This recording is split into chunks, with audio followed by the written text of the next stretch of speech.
Okay, so now let's talk about grounding a insulator. So we got a rubber balloon, which is insulating, an insulator. It's made out of rubber, which is an insulator, and it's currently neutral. Come take a look. I'm going to hold it close to the pith ball, and we'll see that there's no forces or anything like that on the side with the X, or even the back of the balloon. There's no forces going on there, right?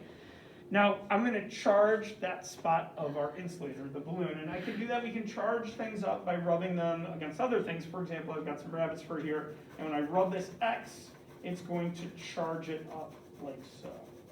Now, let's verify that it's charged. We'll bring it close to the pith ball, and we can see, oh, yeah, there's definitely some charge there. It definitely attracted. I'm going to just ground the pith ball, make sure it's neutral, because it's supposed to be neutral. I can do that by grabbing it with my hand.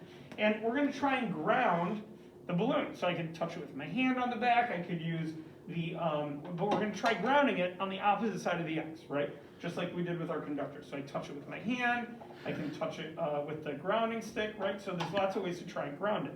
Now the question is, did that ground the entire balloon? We saw that that grounded the entire conducting sphere, but did it ground the entire balloon?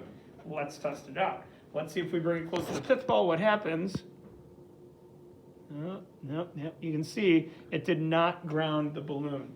So the only way you can ground an insulator is to ground the spots, all the spots where the extra electrons or extra charge are. So if I go and I put my hand here, that's going to ground it for the most part, because to be totally honest with you, it's really hard to find every single extra electron there.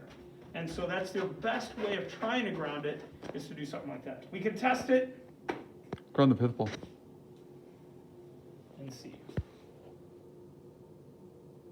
Yep, did pretty well.